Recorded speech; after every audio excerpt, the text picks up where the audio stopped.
Hello and welcome to Connected. I'm Divya Gopalan. We can go for up to 3 weeks without food, but only 3 days without water. So why aren't we giving this necessity and access to it more thought? With the world getting hotter and drier by the day, more of us should know the importance of and the dangers to our water supply. Now, March 22nd, this World Water Day, and to bring attention to this crucial issue, we will be dedicating 2 episodes of Connected to the looming water crisis. And to help us talk this through, we have Ambika, Vishwanath in Mumbai, and here in Taipei, we're joined by Paul Jobin. Very welcome. Thank you for joining our conversation. Let me start with you, Ambika. You're the founder, director of Kubernein Initiative. Tell us more about the organization and how you're connected to this topic. Thank you, Divya. It's great to be here. So Kubernein Initiative is a think tank here in India that I co-founded with Priyanka Bhide. We are about 4.5 years old now, and I'm a water security specialist. I've been doing work on the space of water, conflict cooperation, and water and gender for almost 20 years now. And we started Kubernein, which is a Greek word. It's one of the root words for governance, and it means to steer, which we particularly like the idea of. And one of the areas that we really thought needed much more in-depth research and attention, both in India but also around the world, was to look at how water intersects with various other areas of policymaking. And right. And this is where we bring Paul in. Paul, you're an associate research fellow at Academia Sinica, which is one of the top research institutions here in Taiwan. You speak more broadly about the environment, but tell us about some of your research and when you realized that water was such a dilemma here in Taiwan. I've been conducting research in rural and industrial areas, so most affected by industrial pollution or agricultural pollution from pesticide, this kind of problems. So for me, I tend to see the water as a scarce resource because of that. Ambika, I'm going to go back to you and talk about India. India has 18% of the world's population, but only 4% of its water resource. And it's, according to the World Bank, it's calling it the most water-stressed country in the world. Now, can you explain, like we've heard the numbers, but can you explain what that actually means and what that translates to on the ground? So I'm glad you said water stressed and not water scarce, because while 4% seems like it's very little, it's not in reality. In India and in many parts of the world, including in Taiwan and Southeast Asia, it's not always an issue of availability, it's an issue of access. And so the stress is because either the water is not reaching the people it needs to reach, or it's polluted, or there's no way to be able to use the water in an effective manner. And then we are not bringing the whole concept of circularity in our water use into the system. And so that is where your stress comes from. Now, whether you're looking at it from an urban perspective or a rural perspective, industrial perspective, your stress is because you're not able to be most efficient with the water that you have available to you. Again, I want to come back to the idea that India and many parts of the world, it's not like parts of Africa or in Central Asia or even in the Middle East, where I've worked for many years, where it is a scarce resource. Here in India, it is a stressed resource because we are looking at our water as something that is going to last forever. And fresh water is not going to last forever within our countries if we consider our rivers, our lakes, our glaciers, our groundwater, which is now fast depleting. So we have to really rethink what our water resource means, and to drill that down to the everyday person in this country. One point now, I think we're almost at 1.5 billion people. It means that all 1.5 billion people need to have access to clean water every day. And that is where your stress comes from, is when you don't have that access for daily life and activities. And how much water do you actually need is something that we need to really come down to, whether depending on where you're living and depending on what you are engaged in your daily life. And so if we bring it down to some very small basic numbers like that, then 18% and 4% and stress, seems a lot easier than to manage. Right. I'm so glad you brought up this whole idea of mindsets and the way we think of water, because our next report speaks directly to that. Now, in Taiwan, it may not be as extreme in many other places in the world, but Taiwan is in the midst of another drought. And the region depends on typhoons for water supply, but in recent years, they're becoming less and less frequent. James Chater traveled to the southern city of Tainan, where new water restrictions have been introduced.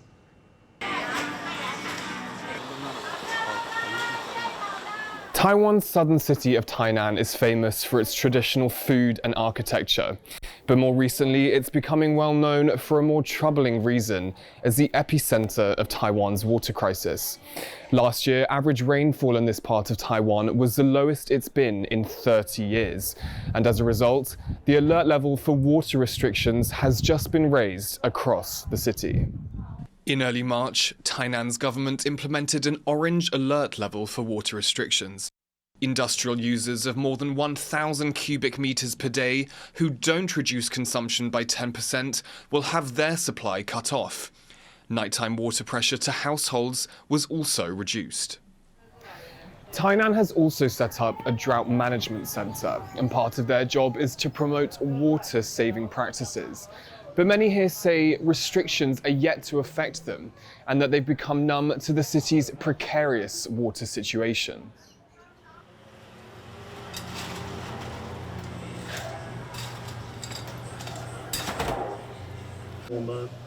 We haven't clearly felt the water restrictions at the moment.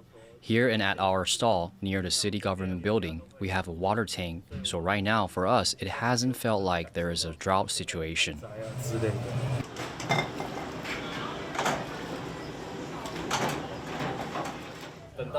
We'll notice when the water gets turned off completely. Now there's still water, so we haven't felt the restrictions and won't necessarily notice them. I only learned there were water restrictions after hearing you talk about it today. Otherwise, I wouldn't have noticed or felt it very obviously. Maybe I just didn't pay attention to the notifications. The egg shortage problem is actually worse. Not everyone is talking about the water issue.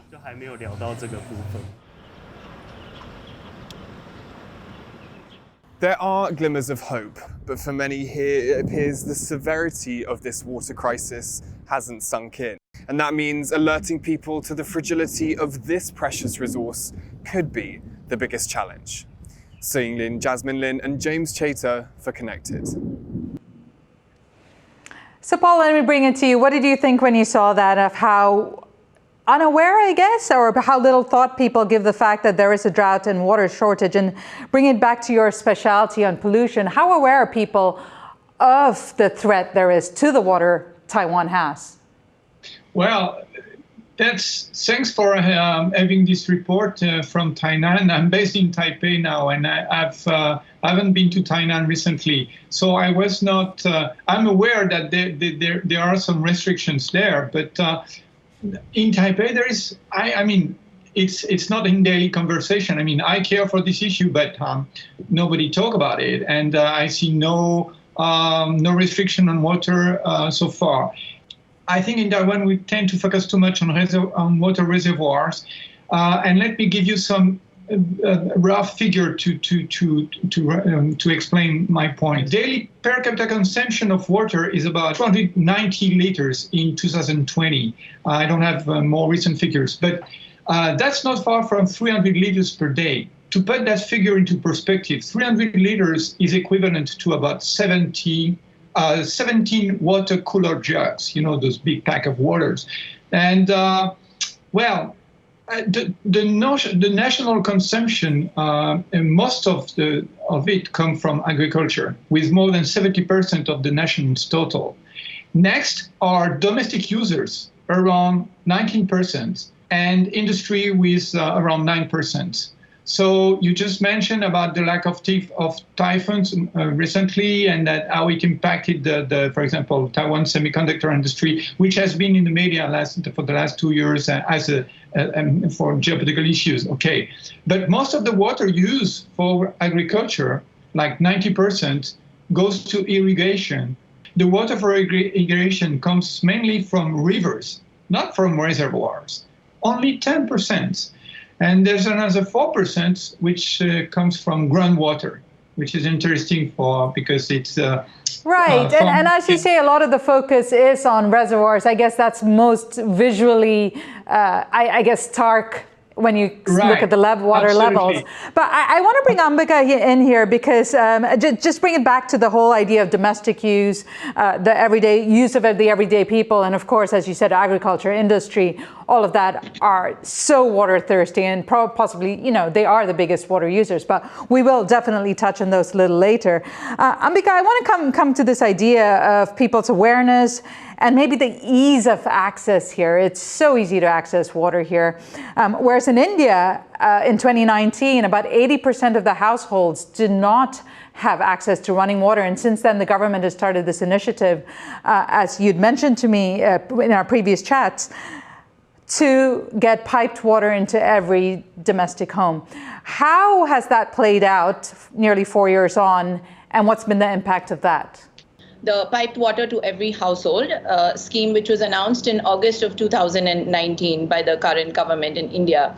And at that time, only 16%, and I feel like even 16% is probably a generous figure, but according to government data, 16% of households in India had piped water supply in their homes.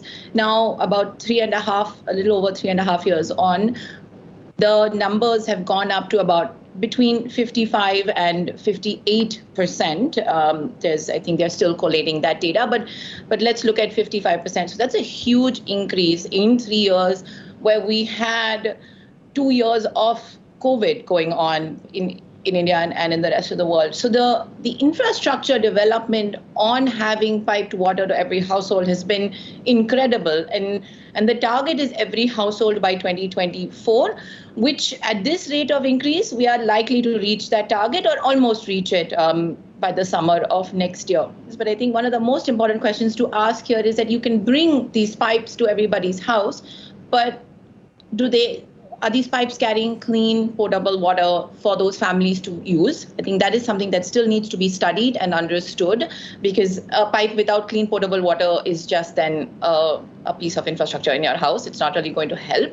And the other thing is that and in no way is this not something that we should be, it's not something that we should not be focusing on. Of course, every single person in the world should have access to clean water for their life.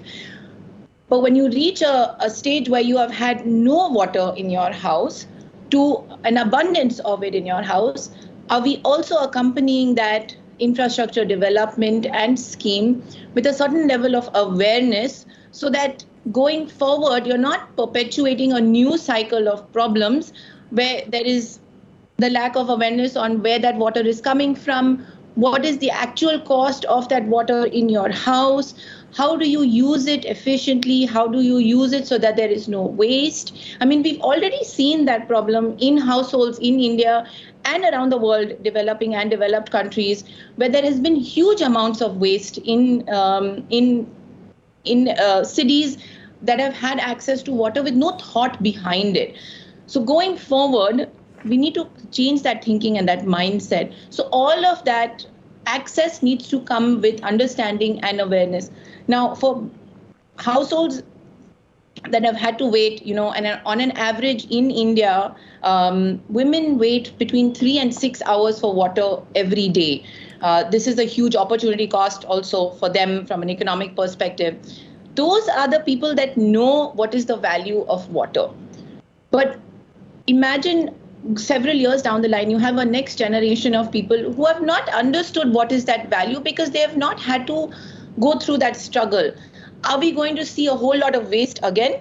Or are we going to see a whole generation that actually understands that value of water and knows how to save it? I really hope it will be the latter, but I don't think we can expect it to be that without some sort of thought behind it.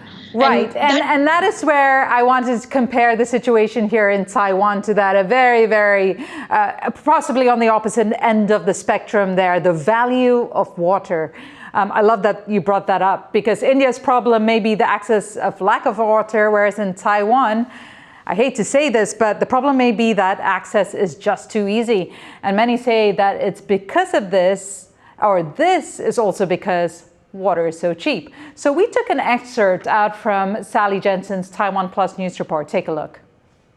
Taiwan has one of the lowest water prices in the world.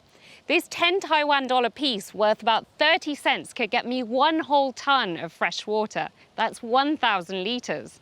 And that's good news if you're a big water consuming industry like manufacturing, construction or meat wholesalers, because it keeps your costs low. The Ministry of Economic Affairs says it's now imposing an extra water consumption fee on large industries during the dry season. 那耗水费是针对每个月用水9000度，也就是9000吨以上的用水大户来开征。那这个每一度的耗水费是课征3块钱。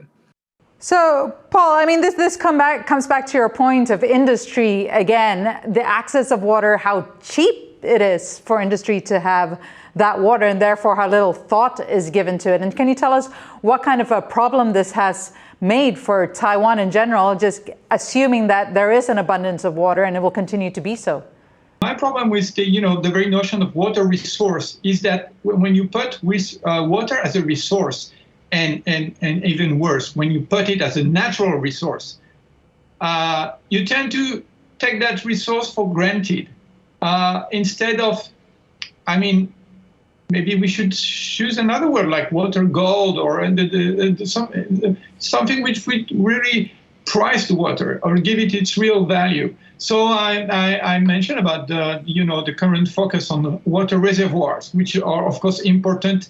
They are like indicators of that there is something wrong. But we should not just put all our attention to the water reservoirs. If you come to Taiwan, you will see that most of the rivers are filled with concrete. Initially, that was to canalize water fluids, and also the problem we have a lot of, because of the typhoons, we used to have a lot of the landslides and the frequency of earthquake. So the geological configuration of Taiwan makes that because of that we have a lot of landslides and earthquake. So they use concrete on the river catchments. So that just makes the water from rivers going quicker to the sea, but not spreading into groundwater. And groundwater are so precious, I mean, for agriculture and other resources, even for industries. But, this is wasted water. Agriculture are the main users of water, but they don't use much of water coming from reservoirs. Those who, so I wonder, who are the main users of those reservoirs we show on your reportage? Maybe they are domestic industries and so-called domestic consumption users. But domestic consumption users include also non-agricultural and industrial uses of water in households, but also restaurants and stores, or, I don't know, gymnastic centers or whatever, all kind of urban businesses. And in spite of the droughts, the water consumption has kept increasing in this domestic sector. It remains more or less the same, around 70% for agriculture and industry, but this so-called domestic use has increased in spite of the droughts. So I guess maybe this is my romantic view of farmers and rural areas, but I guess that contrary to farmers who understand that water is scarce and rare, most urban users don't really care about it. I mean, okay, so I want to jump in here and talk about an initiative in Taiwan, which surprisingly, Ambika had actually brought up to me in our previous chat before the show.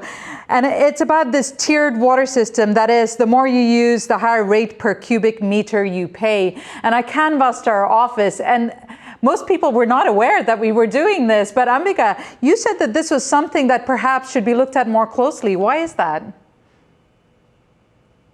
So before I get into that, and this is something I'd studied actually a couple of years ago, because I was looking at different technology that cities are employing around Asia to see what we can learn for the Indian context, because as much as I share Paul's romanticism on this issue, the reality is that we are becoming more urban globally, and in India over the next by 2025, we are likely to have almost another 300 to 400 million people move into cities. These are huge numbers, right? They're numbers one can't even comprehend in a sense. And I don't necessarily agree that urban users don't always know the value of water versus a rural user. In India, it really depends on where you are, and this is such a large country that everything is context specific in that sense. But we do need to understand how our urban water patterns are going to change. And so in that sense, I thought that Taipei's smart water metering system was quite an interesting experiment, so to speak. Now, to say that we have to charge people for water is a very complicated issue. It's complicated in India and it's complicated in many parts of the world. I mean, most politicians are going to balk at that idea because it will ultimately become an election issue, right? And no politician is going to stand on the fact that they are going to say, I'm going to charge you for water, now vote for me. In fact, you have many politicians in India and in other parts of South Asia that are offering even more free water. My question is, where is this water coming from that you are offering it to people? You are just going to, leave that problem for somebody else 5 years down the line. So smart metering is quite interesting and unique in that it's a staggered payment system. So you have meters like we have here in cities over here on your electricity consumption, right? So it's a staggered payment system. You have a base amount which has a fixed price, and then the more you use, depending on how big your house is, how many air conditioners you've got in your home, and so on and so forth, then the price of your electricity increases. And I feel like that might be something to look into on the smart water metering, is that there is a base amount of water that every human needs. The government of many countries have defined that differently. In India, we have defined that differently as well. That perhaps should be given to every citizen free of charge as a requirement of what you need for your daily life. Now, if you want to go beyond that for more luxury activities, assuming don't live in Bombay, people in Bombay over here don't have like swimming pools and things, but if you live in other cities in India or other parts of India where you do have a pool or other luxury, you have several cars, for example, whatever's a luxury item for you, and you want more water for that, then you have to pay for it. And I think it's an interesting concept to have these meters in your homes.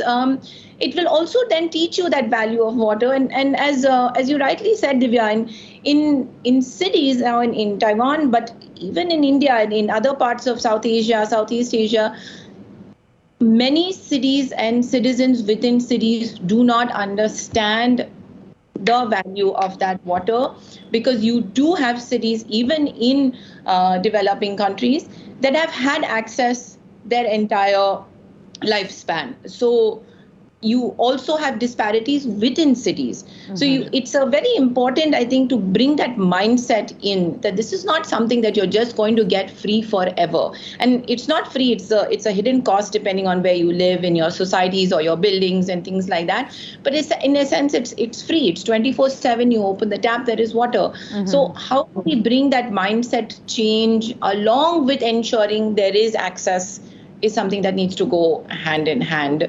And so Taipei has this metering system that they had an experiment with.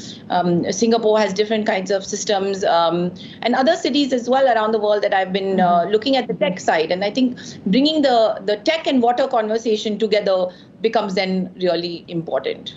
Yeah, I feel like we need one more episode on just purely tech and water conversation. We're coming to the end of this episode, but before we go, I want to introduce you to someone who perhaps maybe encapsulates everything we've been talking about today. Now, we went back to Tainan, which is where we were earlier, and we spoke to the owner of a tofu pudding stall, and she told us what she's doing to save water and make others more aware.